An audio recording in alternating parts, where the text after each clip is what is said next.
Hello, Stoveminders, and thank you for your patience. See, it was late last week. There I was, getting ready for this next episode, looking at all these minor league deals, trying to figure out which of these washed up veterans were worth even talking about, analyzing these contract extensions, and trying to figure out whether or not they're just glorified arbitration settlements or whether they had any sort of bearing on their teams. And then I looked over at the kitchen, and the stove was on fire, and that was very concerning. But I took a closer look, and it turns out an honest-to-God capital B blockbuster. And fuck's sakes, you know what I'm talking about. I'm talking about Mookie Betts and David Price being traded by the Red Sox to the Dodgers in a 5-player, 3-team deal. And on top of that, the Dodgers swung a 4-player swap with their neighbors, the Anaheim Angels. It was incredible. I was ready to go in, say what this means, react with it all fresh in my mind, and then some guy named Bruce Gratterall didn't have the most gratifying medical records in the world, and the Red Sox damn near pulled the plug on the trade. Well, over the course of the weekend, they figured things out, and now we have an actual trade in place that I can talk about. But before I get to that, I just want to throw out a few shout-outs to the Mother of God poster, the Seashek Worth Every Penny poster, the Man Kid, and the original train poster, the Royals train poster. One of the best original content-based memes that have come out of MLB, in my opinion. Well, let's get to the matter at hand. Because Mookie Betts is without a doubt a superstar. One of the best players in baseball, one of the most recognizable names in baseball because he sounds like a freaking movie character from a Spike Lee joint. Ever since arriving on the scene in 2014, he has been phenomenal. In the 5 full seasons that he's played, Mookie is a 4-time All-Star, a 4-time Gold Glover, a 3-time Silver Slugger, and he won the MVP award of the American League in 2018. And through that span, he's been very consistent. I'm only really see 2 outlier years, 2017 and 18, one of which was alright but not fantastic, and the other one which was really good, hence the MVP. But generally speaking, he's reliable to hit around 300 with about 30 home runs, 40 plus doubles. He has a career 374 on base, and just last year he flouted all logic by taking 97 walks to go with 101 strikeouts. And as I mentioned, he's a multiple-time Gold Glover. The guy's got great defense. His career OPS plus is 134. It's fucking Mookie Betts. You know he's amazing. Why on earth would the Red Sox trade this guy? Well, for one, he's getting paid $27 million this upcoming season. And for 2, it's actually going to be his last season before he hits free agency. And he's already made it clear that he wants to test the waters of free agency, and he's rejected a previous contract extension offer that the Red Sox gave him. And I just hope that we can all understand why these big-name players, whether it's Mookie or it's Chris Bryant, want to go to free agency. Because when you go there, you have all these options, first of all, and other teams are involved in a bidding war. And generally speaking, though not always, that means that the asking price, i.e. the money you're going to be making, goes up. So really, it's in the player's best interest to go to free agency. And if Betts really loves Boston, he could go back to Boston. No doubt about it. But for now, there's no guarantee he'll stay on that team. The Red Sox have been very conscious about cutting money. And that's where David Price really comes into play, because his price is stupid. Okay, David Price, veteran left-handed starting pitcher, has 3 more years under contract, and he's going to be paid $96 million in that span, also known as $32 million a year. Price is not the ace-level pitcher he was in Toronto or Detroit. Indeed, he has declined since coming over to the Red Sox, which was 4 years ago. And in those 4 seasons, he's managed a cumulative 3.84 ERA, a 3.74 FIP, so not bad, a 1.2 WHIP, and a strikeout to walk through 9 ratio of 9.3 to 2.4. Furthermore, Price has missed time in the last 2 of the 3 seasons, and not just a couple starts. Last year, he pitched 107 plus innings and struggled after he came back from injury. So with those concerns about performance and health around, Price, who's 34 years old and under contract through his age 37 season, making over $30 million a year for what's basically a solid number 3 starter. Now you kind of see the picture of why the Sox were trying to get rid of these guys. But what are the Red Sox getting in return? Well, first and foremost, the key piece in their return is outfielder Alex Verdugo. Verdugo, the 23-year-old left-handed hitting outfielder, is a former top prospect who so far has had a good career. Over parts of 3 seasons, he's appeared in 158 games, over 100 of which, so about 2/3, came just last season. Cumulatively, he has been a .282 hitter with a .335 on base, a .449 slugging, and 44 extra base hits, plus just 36 walks and 67 strikeouts. So, more of a contact guy than wait on it or swing and miss for it. Not very much power, but good contact. Gets on base in a nice clip. And defensively, he's been quite robust as well. In all in the outfield, because he has played a pretty even amount of time in center, right, and left. He has 13 defensive runs saved in his career so far. Very good stuff. And he's coming in with 5 more years of control, including the arbitration and all that. Like just right now and for the next 2 upcoming seasons, he is still pre-arbitration rookie money. Great news for the Red Sox. And that's an easy replacement to go into right field with Mookie Betts gone. And I think a pretty good addition to this Red Sox lineup. Well, he won't replace Mookie Betts necessarily, but a very good and very well-rounded player is Verdugo. I'd be happy with this part of the return if I was a Red Sox fan. But then they also got these 2 other prospects. One of them has a name that I would just assume is like one of those automatically generated characters in a video game. I'm talking about middle infielder Jeter Downs. Yes, Jeter Downs. He's actually from Colombia. So, he's a former first-round pick of the Reds.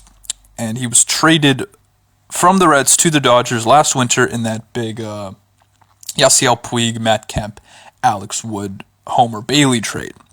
Last year in the minors, Downs played in high A and double A, 119 games in total, cumulatively /276, 362, 526, with his best numbers coming in double A, though he played the vast majority of that time in high A. Hit 24 home runs, 35 doubles, 24 stolen bases. Good stuff for Mr. Downs.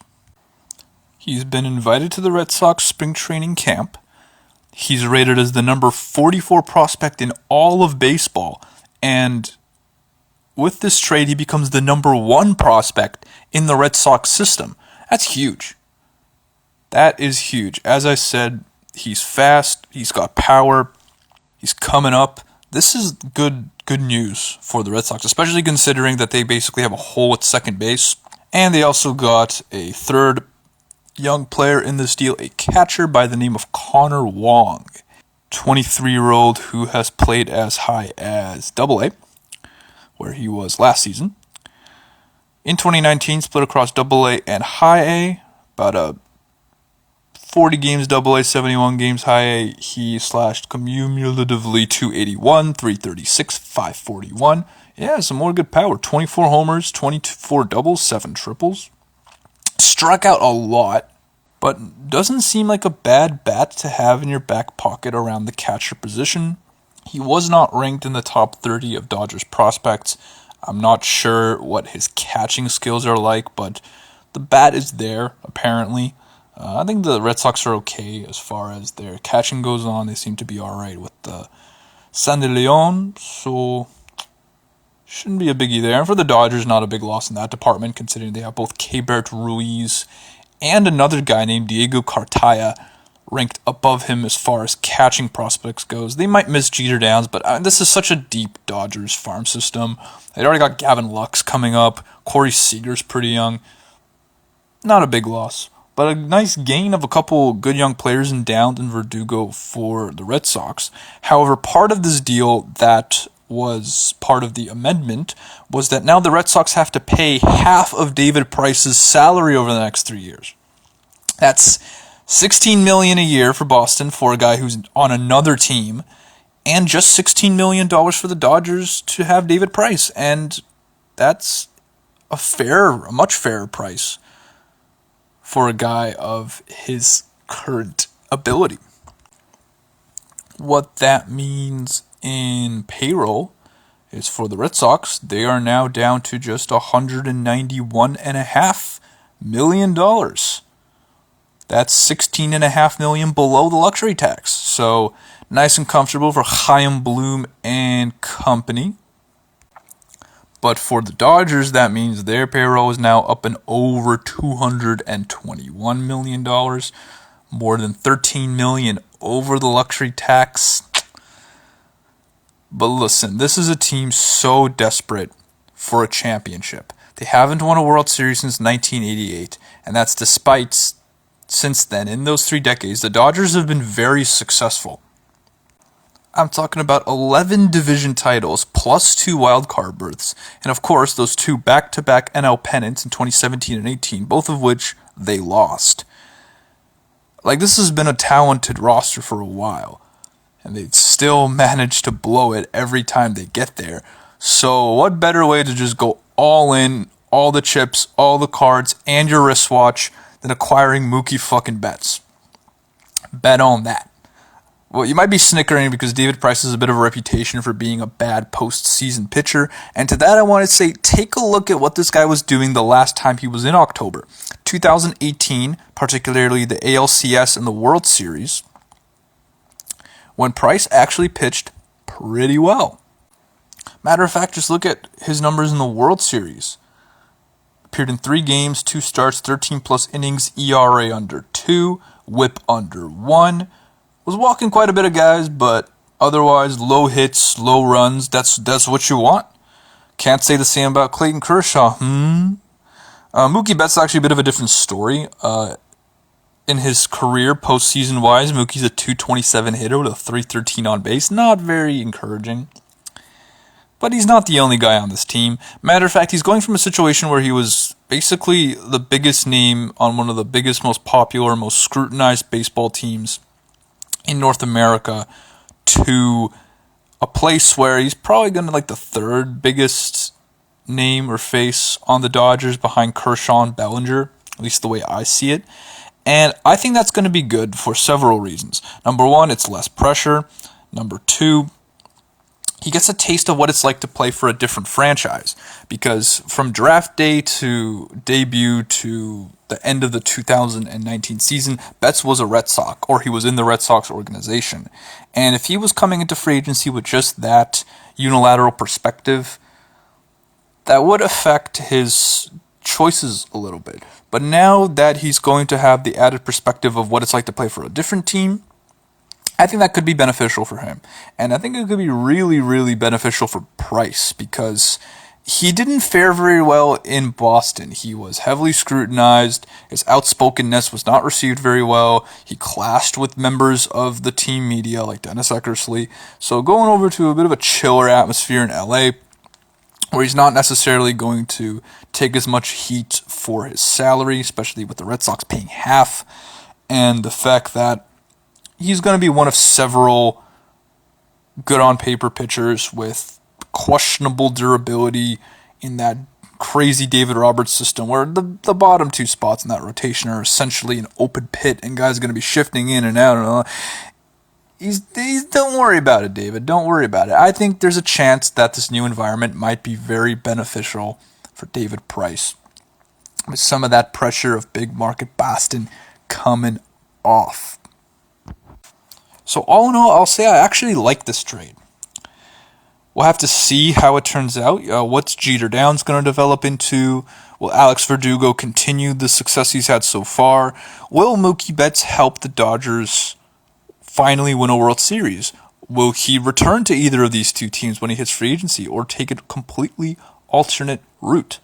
Well, in the immediate roster implications of this, let's just say Mookie Betts goes into right field for the Dodgers. You got Bellinger in center, and left field, a pretty comfortable platoon of Jock Peterson and A.J. Pollock. They have complementary splits. Neither of them really seems like an everyday player at this stage.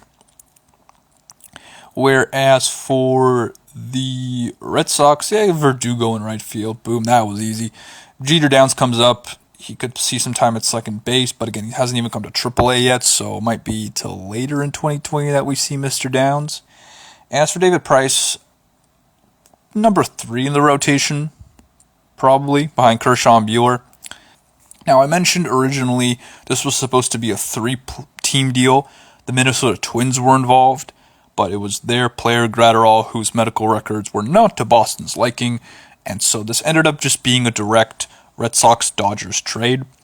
However, the Twins and the Dodgers were still in discussions, still in cahoots, and they still pulled off a trade, exchanging pitchers and prospects respectively, 2 for 2.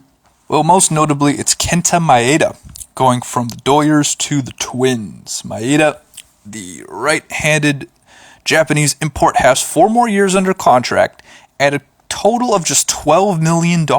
That's about $3 million a year. Very digestible for a small market, not so super high-paying Twins franchise. Maeda will be 32 years old. He now has 4 seasons under his belt in North America, where he's been mostly a starter, although with ample relief work as one of those super swingmen in David Roberts' staff. In his career, Maeda owns a .387 ERA with a .371 FIP, a 1.15 WHIP, an above-average home run rate, which is not very good, but then a strikeout-to-walk-through 9 ratio of 9.8 to 2.7. All in all, a good mid-rotation option, which is very good news for the Twins, because their rotation is going to be pretty weird for the first part of the season. You've got Rich Hill out until June. You have Michael Pineda suspended for about the first month and a half. So to have someone like Maeda, who is reliable if unspectacular, to fill the hole in the process, I think the Twins are pretty happy with that. And even later on in the season, who knows what kind of Pineda we're going to get. Will Hill bounce back from injury? Again, the dude's like 40. So to have Maeda around, I think, is going to be nice. He's been cited for some postseason heroics as a Dodger, so that's good news for Minnesota again. And as for LA, they have the pitching depth to compensate for losing Maeda, not just in receiving David Price and also Brusdar Graterol, but further down with a lot of these young arms like Dustin May and Tony Gonsolin. This is such a ridiculously deep organization. Letting a guy like this go is not a big deal. But what about this Graterol guy? Because he's been discussed a lot in regards to this trade, particularly the fallout. But who is he? Why is he so hyped up? Why is his name so ridiculous? Well, he is a 21-year-old right-hander from Venezuela. He did make his major league debut last year with the Twins, threw in 9+ innings, did all right. And considering that very same year he was not so impressive in AAA, that little bit of a stint in the majors is reassuring, because he has now entered the majors. He has 6 more years under contract, so that's good news for the Dodgers in there. Graterol was ranked number 83 in all of baseball by MLB Pipeline. He was number 4 in the Minnesota Twins system, and now he is also 4th in the Dodgers system. The main thing about Graterol is his power as a pitcher. I'm talking about an average 99-mile-an-hour fastball with a sinking action, meaning he generates a lot of ground balls on top of a lot of strikeouts, as you would imagine. Graterol also has a very good slider.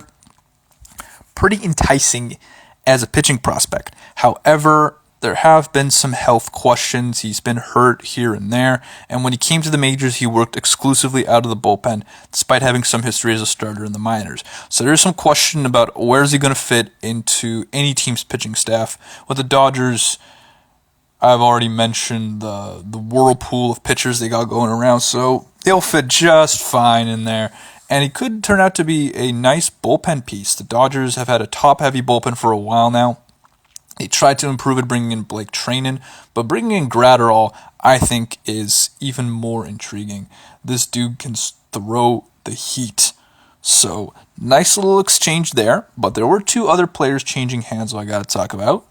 Going from the Twins to the Dodgers is minor league outfielder Luke Raley, a left-handed hitting 25-year-old who has never made the majors.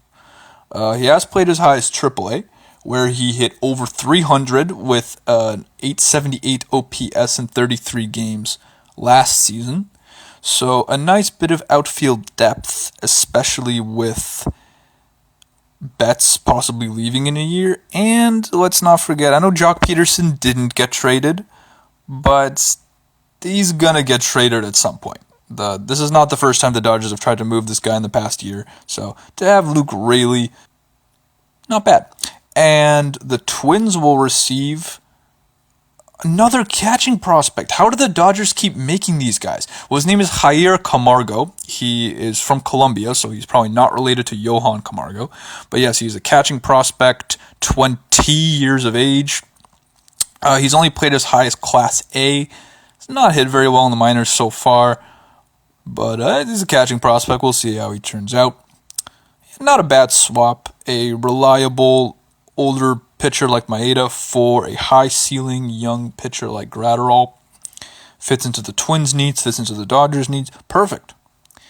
And just to gloss over, that potential Dodgers-Angels trade that never happened. I'm a big fan of the counterfactual, the what-if, the alternate scenarios. And this one is definitely quite an alternate because the Anaheim Angels are a team with a lot of holes on their roster. So to bring in a guy like Jock Peterson, even as a platoon-level power hitter, a sturdy arm like Ross Stripling with 3 more years of control, who does not have a troubling injury history and who's pitched fairly well, a career 351 ERA, 360 FIP.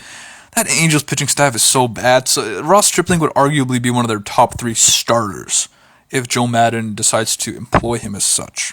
The Dodgers would also add outfield prospect Andy Pages.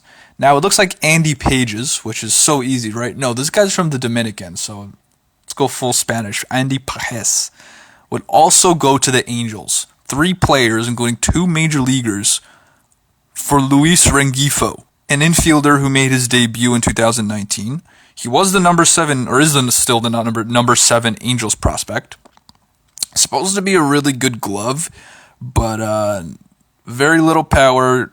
Hit about 270 in AAA and 238 in the majors. Seemed like a pretty lopsided deal for the Angels, which is strange. That never happens. I don't know who was doing what. That would have been a wash. Dodgers would have given up a lot for not a whole lot. Yeah. So luckily for the Dodgers that didn't go through, and unfortunately for the Angels, and another blow to what's been a pretty tragic franchise. But all in all, that's what actually happened. No Angels deal. Twins and Dodgers still swap Maeda and Gratterall. Betts and Price are still going to the Dodgers with half a price of salary getting paid by Boston, while the Red Sox receive a package of prospects, Alex Verdugo, Jeter Downs, and some bumfuck catcher named Connor Long. Wow, that took a while. That's a huge trade. Like, I can't emphasize that enough. Like, I don't like to use the term bombshell because it gets used too much. That was legitimately a bombshell. Like, there were legitimate bombs going off. But let's stay on the West Coast for a second because the San Francisco Giants were pretty active this past week and a half, signing 2 players, one of whom is a very familiar face. Let's start with him, Hunter Pence is coming back to San Francisco on a 1-year deal worth $3 million guaranteed with $2.5 million in incentives. Now, Pence, who was a 7-year Giant, was a fan favorite, pretty good player, won some World Series there, but his last 2 seasons in San Fran were not very good. I'm talking about 2017-18, Pence hit .249 with a sub-300 on base. Sounded like he was washed. So the Rangers last winter gave him just a minor league deal, and the 36-year-old said, "Hold my comb." And he came out swinging. 83 games, he hit .297, .358 on base, and a .552 slugging. All well above career average for the 36-year-old. Now, even if you took Pence in that same exact capacity to the Giants, where he's a part-time player, again, 83 games, about half the season, a pretty good addition, because this team's corner outfield spots are not very good. I mean, Steven Dugar seems to have some hype around him, but he hasn't exactly followed through on that. And there are other guys, Alex Dickerson, who, not Corey Dickerson, Alex Dickerson, who was traded to the Giants from the Padres in the halfway mark of the season, and then all of a sudden he was hitting very well. So I don't know what the deal there is, but to at least have a safeguard and a veteran and a great clubhouse guy like Pence splitting some time with these youngins, nice move for a Giants team that's not going to be competitive anyway. Now, yeah, Pence will be 37 years old, and about most of his games last year with Texas were as a designated hitter. So not sure how much fielding he can handle, but even as a pinch hitter here and there, that's pretty fun. And to have him on the same roster as Pablo Sandoval after both had already left San Francisco. Oh, the other guy that the Giants acquired is a totally new face, and that is infielder Wilmer Flores, coming in on a 2-year, $6 million deal, plus an option. The 28-year-old is coming off a strong season with the Diamondbacks, despite suffering a foot injury. He appeared in 89 games, hit .317 with an .848 OPS. Career-setting numbers. Because in 7 Major League seasons, Flores is a .268 hitter with a .310 on base, a .432 OPS, a .102 OPS plus, so slightly above average. It's been consistently okay up to last season, where it just kind of blew up out of nowhere. Flores is a jack of all infield positions. He can play anywhere, though not particularly well. However, an adequate add to a deep but questionable Giants infield. They've had some injuries to some of these veterans like Longoria and Belt, and Joe Panic's gone. So to have Wilmer Flores kicking around, and also have Zach Cozart, who they acquired, another big concern. To at least have a guy like Flores who is reliable, who is versatile. Again, a nice addition to the Giants. A bit of news that would be notable if it was friggin' confirmed is the Boston Red Sox managerial search. So yeah, they fired Alex Cora. Who are they gonna replace him with? Apparently, potentially, it's supposed to be their bench coach, Ron Roenicke. Initially, this was reported, and the Red Sox shot it down, saying, "Oh, our managerial search is not yet completed." But then, just today, this morning, Alex Spear of the Boston Globe reported that they are preparing to name Roenicke their interim manager. Similar to what the Astros did, where they brought in Dusty Baker on just a 1-year deal. Does that mean they're going to bring back AJ Hinch? I don't know. But if the Red Sox are bringing in Roenicke on an interim basis, that's interesting. Not necessarily a show of confidence, and perhaps with good reason. Roenicke does have a managerial experience. He was at the head of the Brewers from 2011 until early in the 2015 season, when he was fired and replaced by Craig Counsell. Now, 3 of his 4 years were winning campaigns, and he did make the playoffs in his first season. So he's had some success, though I honestly hadn't even heard of him. He's also not related to Jeremy Roenick. His name is like Roenick with an E. Yeah, I'm throwing in hockey references. You know what time of year it is. Roenicke came into the Boston as their bench coach in 2018. He's 63 years old. He was a major league outfielder back in the 80s. Some conflicting reports were that the Red Sox were interviewing John Gibbons, the former Blue Jays skipper, and I would have loved that. Gibby's just one of those old school baseball guys, it would have paralleled the Dusty Baker move. But apparently, Chaim Bloom is going with familiarity and sending in Renicky to keep that clubhouse together, at least on a quote-unquote interim basis. It's just weird. It kind of makes sense considering how late it is in the winter, but to name a guy your manager as your interim manager just before the season starts is just... I guess it's just been a weird off-season for managers, whether it's Carlos Beltran getting hired and then fired without ever managing the team. Yeah, what can I say? Speaking of those Mets, the Wilpons, the family that owns them, are trying to sell them. And a potential sale just fell through recently. According to Mets fans, the Wilpons are a bunch of fucks. They're not very good. Yeah, they still own the team at the moment, so I'm not going to say much more on that.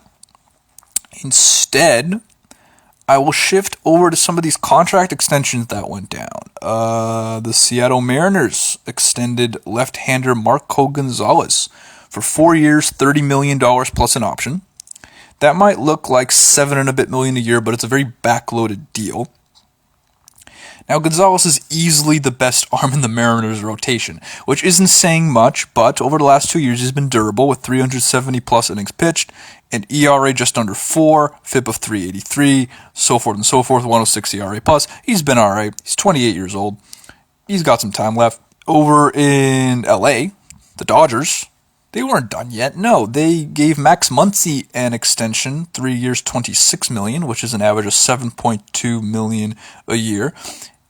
Important as far as the fact they just pulled off their big trade, because Muncy was a versatile infielder for them, playing at first, where he's currently at the top of their depth chart, but also seeing some time at second and then third as well.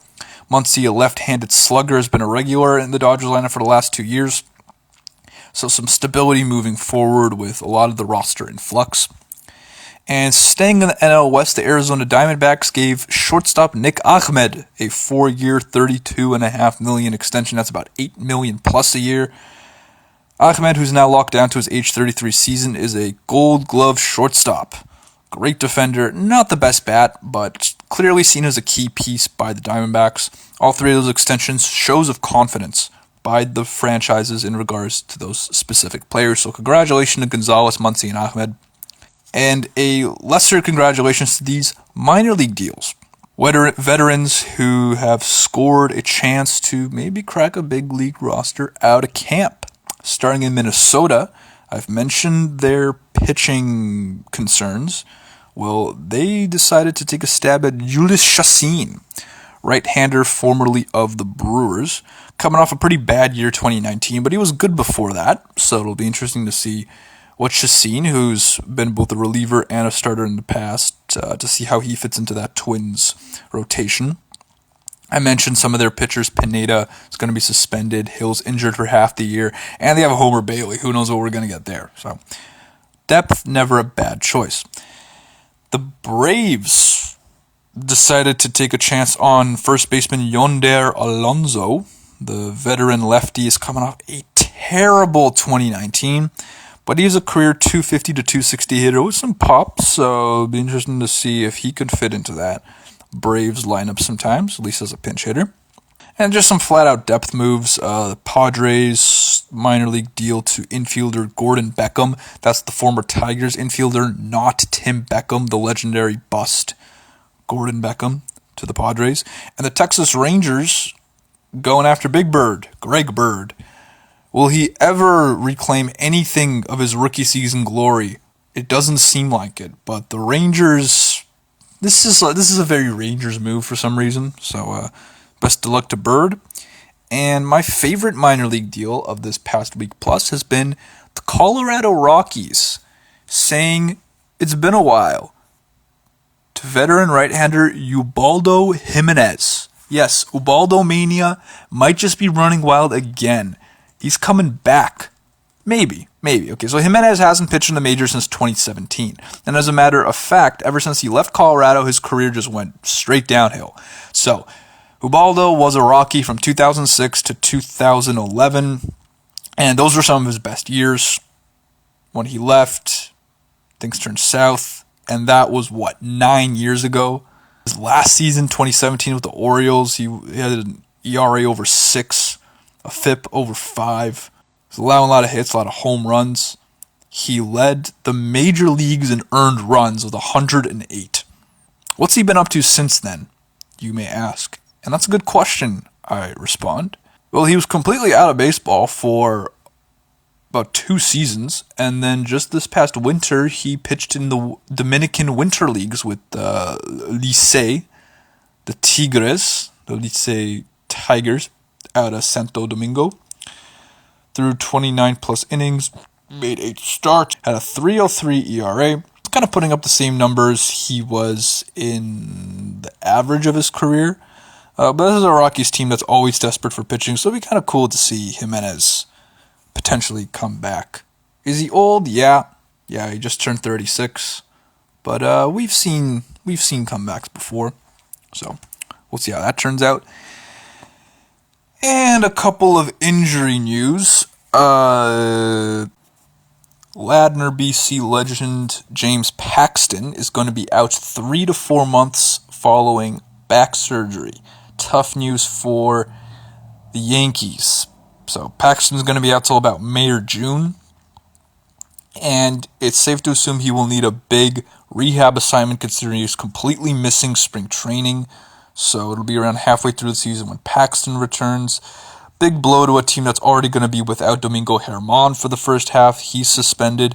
But this is a team that basically didn't have Luis Severino last year, so they're used to it. They'll crawl into their depth. They have options. Jordan Montgomery, for instance, Anthony Loaiziga. And now comes the question, will the Yankees take a chance on any of these remaining free agent veteran pitchers?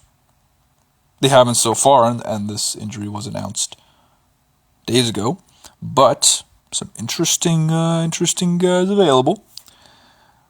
Danny Salazar, Aaron Sanchez, Taijuan Walker, who the Mariners are also interested in. That would be an interesting reunion. And my preferred deal would be Matt Harvey going to the Yankees. Batman returns to Gotham. And the other injury I wanted to mention was Daniel Mengden. That's the guy with the handlebar mustache on the Oakland Athletics. He underwent elbow surgery. He'll begin the season on the 60-day IL. He will miss at least 2 months. And finally, what I want to talk about is this proposal coming out of Major League Baseball about an expanded postseason format. Under this proposed format, you would have 7 teams in each league qualifying. The team with the best record in the regular season in each league would get a first-round bye. And then the 6 other teams, so the other 2 division winners and 4 wildcard teams, would play each other in a group of 3-game series in sort of an extra round of the postseason before moving on to a proper division series. So I actually, just on the surface there with that on the table, I actually like that, but there is more to deal with this that I don't like. First of all, the 3 teams with a better record out of the 6 teams in the pool for the first round, they don't just get home field advantage. No. That makes too much sense for the Rob Manfred office. They get to choose their opponents in a primetime TV live selection show exclusively on MLB Network. Or something of that, rather. There's going to be some sort of Wheel of Fortune bullshit where they get to choose their opponents. And because they get to choose their opponents, all these games, I'm assuming grouped by league, all these games, all these series are going to be held in one city. Something of a neutral site.